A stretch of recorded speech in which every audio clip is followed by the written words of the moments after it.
Okay, bismillahirrahmanirrahim. Assalamualaikum warahmatullahi wabarakatuh. Selamat sejahtera kepada semua pelajar yang cikgu kasihi sekalian. Okay, pada kali ini kita akan meneruskan sesi pengajaran dan pembelajaran kita. Okay, untuk tema mekanik Newton, okay, bidang pembelajaran 2.0 iaitu tekanan, standard kandungan 2.6 iaitu prinsip Bernoulli. Okay, so dalam topik ini, okay, ada 3 standard pembelajaran yang kamu perlu capai di akhir pembelajaran nanti. Yang pertama iaitu memerihalkan kesan halaju bendalih kepada tekanan. Okay, yang kedua, menerangkan bahawa daya angkat terhasil akibat perbezaan tekanan disebabkan oleh halaju bendalih yang berbeza. Dan yang ketiga, kita nak berkomunikasi dan menceritakan tentang aplikasi prinsip Bernoulli dalam kehidupan seharian. Okey, baik, kita teruskan dengan melihat beberapa situasi yang berkaitan dengan prinsip Bernoulli. Okey, so situasi yang pertama. Okey, situasi yang pertama, okay, anda dibekalkan dengan sehelai kertas. Okay, so untuk situasi ni pelajar-pelajar boleh cuba dengan cikgu. Okay, so anda dibekalkan dengan sehelai kertas, kemudian anda perlu meniup bahagian atas kertas tersebut, okay, untuk melihat apakah yang berlaku apabila halaju udara meningkat di bahagian atas. Okay, so apabila kita meniup di bahagian atas, okay, aliran udara di bahagian tersebut akan meningkat. Dengan kata lain, halaju udara bertambah. Okay, ini menyebabkan tekanan menjadi rendah di bahagian tersebut. Okay, so bila ada kawasan yang bertekanan rendah, akan wujud perbezaan tekanan, dan perbezaan tekanan ini menghasilkan satu daya yang bertindak. Okey, menghasilkan satu daya yang bertindak dari kawasan bertekanan tinggi ke kawasan bertekanan rendah. So ini menyebabkan akhirnya kertas tersebut terangkat ke atas. Right? So itu adalah situasi yang pertama. Okey, kemudian kita lihat pula situasi yang kedua. Okey, untuk situasi yang kedua, anda dibekalkan dengan 2 belon yang terikat bersebelahan. Okay, di antara belon itu ada sedikit ruangan. Kemudian apa yang berlaku adalah anda perlu meniup di bahagian tengah di antara belon tersebut. Okay, so apabila udara ditiup di bahagian tengah, okay, halaju udara itu meningkat, okay, dan menyebabkan tekanan di ruangan tersebut berkurang. Okey, so apabila ada satu kawasan bertekanan rendah, okey, perbezaan tekanan akan terhasil, dan perbezaan tekanan ini menyebabkan ada daya yang bertindak. Okey, dari satu kawasan bertekanan tinggi iaitu di sekeliling belon ke kawasan bertekanan rendah iaitu di tengah-tengah antara belon tersebut. Okey, so kesannya apa yang berlaku kepada belon? Belon akan bergerak mendekati antara satu sama lain. Okey, seterusnya kita lihat kepada situasi yang ketiga. Okey, untuk situasi yang ketiga ini, okey, anda diberikan satu tiup yang dipanggil sebagai tiup Venturi. Okey, so tiup ini digunakan untuk melihat ataupun memahami prinsip Bernoulli itu sendiri. Okey, so tiup Venturi ini direka bentuk dengan yang berbeza. Okey, ruangan di antara X dan Z, ada satu ruangan Y di mana luas keratan rentas di bahagian Y ini lebih kecil. Halaju bendalih yang bergerak di dalam tiup Venturi ini sangat bergantung kepada luas keratan rentas tiup tersebut. Okay, semakin kecil luas keratan rentas, maka semakin bertambah ataupun semakin tinggi halaju bendalih di kawasan tersebut. Okey, jadi kita dapat lihat kat sini turus air, okey, ataupun aras air pada tiup B lebih rendah. Okey, so kenapa berlaku macam tu? Okey, pada titik Y, okey, titik Y ini luas keratannya lebih kecil. Okey, so seperti yang telah cikgu terangkan tadi, apabila luas keratan rentas tiup itu lebih kecil, hal lajunya akan lebih tinggi. Okey, jadi tekanan di kawasan Y rendah dan akhirnya menghasilkan aras air yang lebih rendah berbanding dengan tiup C dan tiup A. Okey, so ketiga-tiga situasi yang telah cikgu tunjukkan sebentar tadi menerangkan tentang prinsip Bernoulli. So apa dia prinsip Bernoulli? Okey, prinsip Bernoulli menyatakan bahawa apabila hal laju bendalih, okey, bendalih ini merujuk kepada cecair atau udara. Okey, so apabila hal laju bendalih meningkat, tekanan berkurang, ataupun kita boleh juga kata tekanan berkadar songsang dengan hal laju bendalih. Okey, now cikgu akan bawa kamu kepada satu aktiviti menggunakan aplikasi virtual reality yang telah disediakan oleh viative.com. Okey, mari kita lihat. Kita akan bergerak ke sebuah taman untuk melihat perkaitan antara hal laju dan tekanan bendalih dalam prinsip Bernoulli. Okey, so ini adalah aplikasi virtual reality yang telah disediakan oleh viative.com. Okey, so sedikit pengenalan berkaitan dengan aplikasi VR. Okey, so aplikasi VR ini adalah salah satu aplikasi yang membawa kita kepada lapangan untuk mengenal pasti satu-satu konsep fizik. Okey, baik. So, kita akan mulakan aktiviti ini dan cikgu harap pelajar-pelajar dapat bersama-sama dengan cikgu berada di taman ini untuk memahami prinsip Bernoulli. Okey, baik. So, langkah yang pertama kita akan bergerak pada kawasan yang telah ditanda ini. Okey.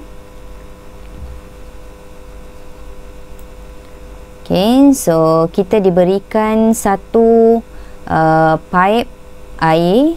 Okey, pipe air di mana air sedang mengalir melaluinya. Okey, so dapat dilihat kat sini. Okey, aliran air adalah seragam. Okey, so perhatikan aliran air ini. So aliran airnya adalah seragam. Okey. Okay, seterusnya kita klik OK.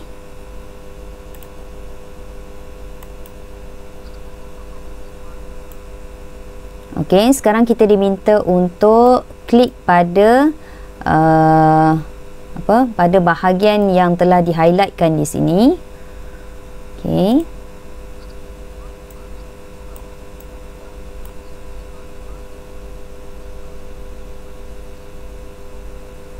Okey, so kita dapat perhatikan kat sini.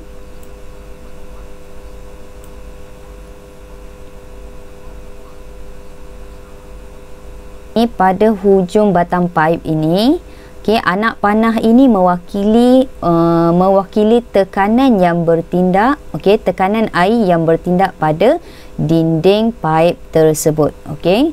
So, soalannya adalah apakah yang dapat kita perhatikan apabila air bergerak melalui hos tersebut. Okey.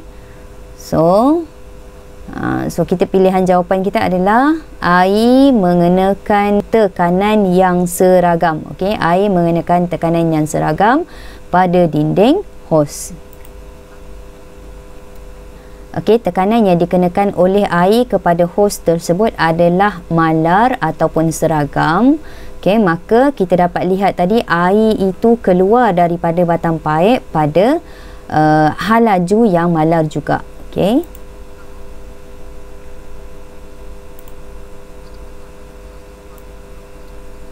Okey, seterusnya, okey, kita jalankan aktiviti yang berikut, iaitu klik pada highlighted part, bahagian yang telah di-highlightkan. Okey, so sekarang apa yang berlaku? Okey, individu ini telah memegang pada bahagian tertentu. Okey, dan kita klikkan pada bahagian tersebut. Okey, so apa yang berlaku apabila individu tersebut menekan bahagian tertentu pada batang paip tersebut?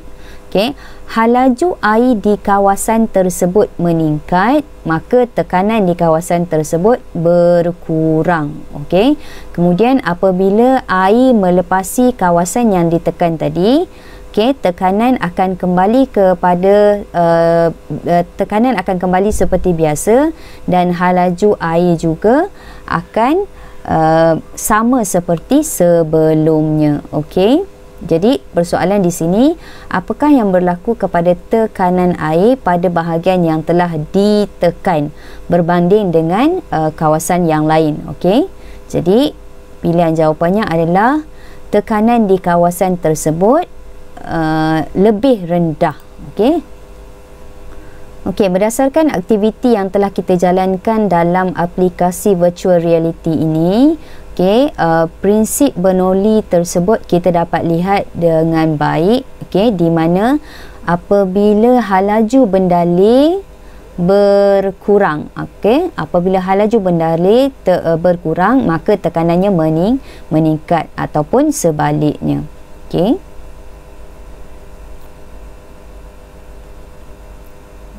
Okey, seterusnya kita akan lihat aplikasi prinsip Bernoulli. Okey, so aplikasi pertama yang akan kita bincangkan berkaitan dengan prinsip Bernoulli adalah penggunaan ataupun bagaimana satu-satu penunu Bunsen itu berfungsi. Okey, so kita lihat dulu bahagian pada penunu Bunsen. Okey.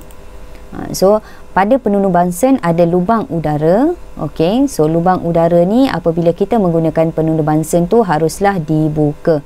Okey, kemudian di bahagian dalam penunu Bunsen tersebut ada satu muncung sempit, okey, yang menyambungkan bekalan gas ke ruang di mana berlakunya pencampuran udara. Okey.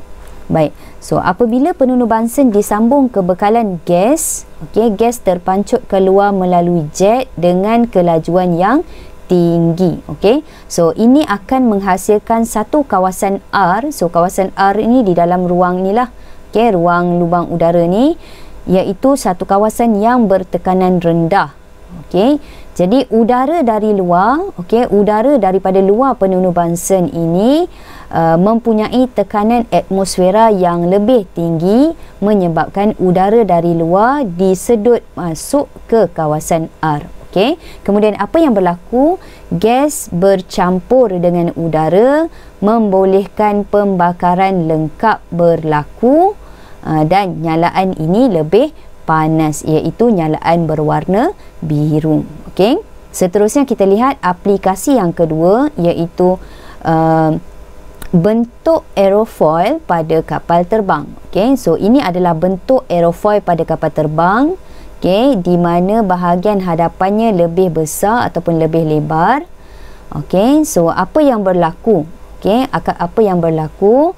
Okey, aliran udara lebih tinggi di bahagian atas. Okey, aliran udara lebih tinggi di bahagian atas, dan aliran udara ini menyebabkan satu kawasan bertekanan rendah terhasil. Okey, so apabila ada satu kawasan bertekanan rendah terhasil, maka akan wujud perbezaan tekanan, dan perbezaan tekanan inilah yang akan menghasilkan satu daya angkat ke atas permukaan sayap kapal terbang. Okey.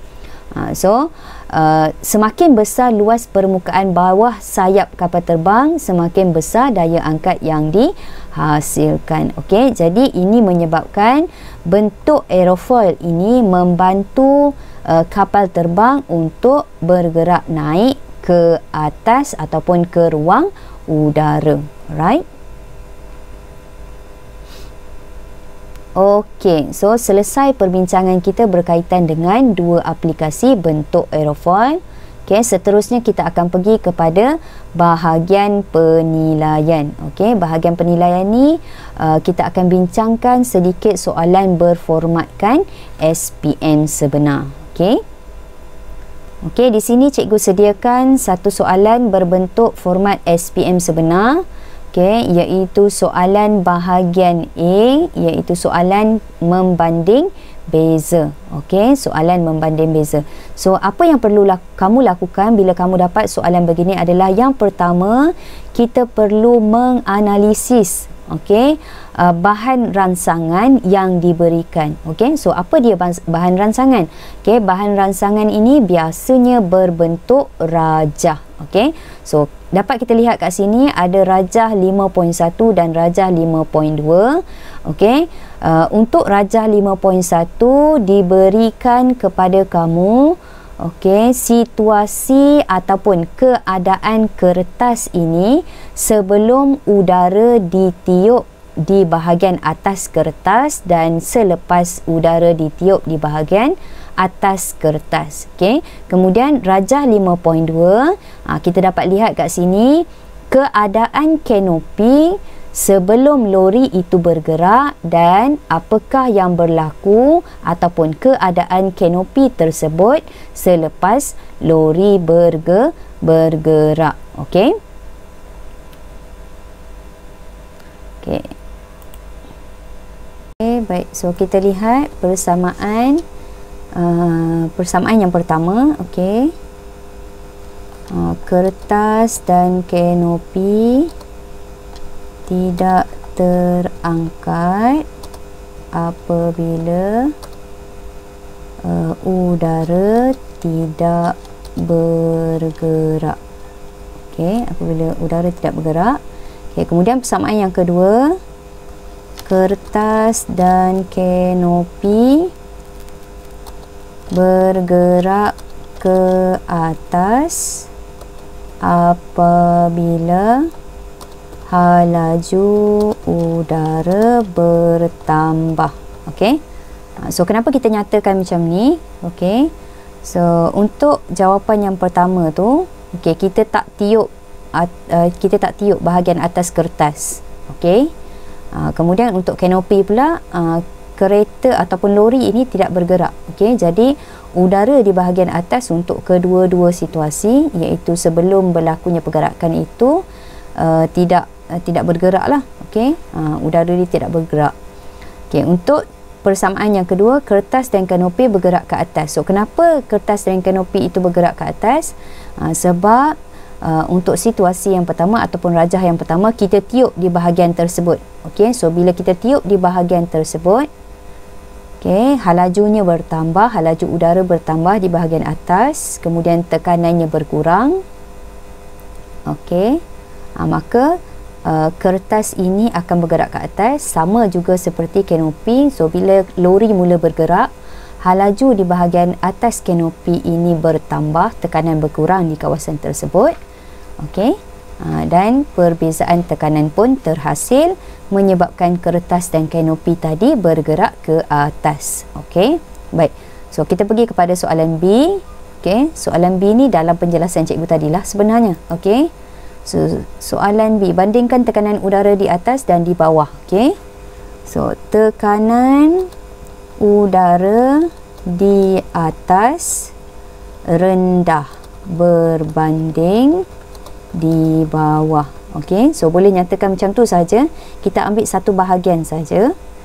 Okey. Ataupun boleh juga yang sebaliknya, tekanan udara di bawah tinggi berbanding di atas. Okey, sama saja, cuma kita pilih kawasan tu yang berbeza. Okey, seterusnya kita lihat soalan yang seterusnya. Okey, soalan yang seterusnya. Okey, dah ada jawapan di sini.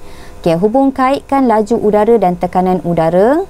Okey, so kamu boleh jawab dua cara. Okey, yang pertama kamu guna ayat kesimpulan. Okey, so biasanya kesimpulan kita ada perkataan berkadar songsang atau berkadar terus. Okey, jadi untuk prinsip Bernoulli, Okey, tekanan udara berkadar songsang dengan laju udara. Okey, so itu cara yang pertama untuk menulis jawapan. Okey, cara yang kedua untuk menulis jawapan adalah kita gunakan ayat hipotesis. Okey, so macam nak tulis, okay, semakin bertambah laju udara, semakin berkurang tekanan udara. Okey, nak guna ayat jika maka pun boleh juga.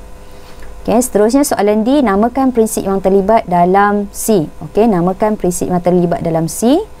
Okey, so prinsip yang kita belajar hari ini iaitu prinsip Bernoulli. Okey, sekian saja untuk sesi pengajaran kali ini.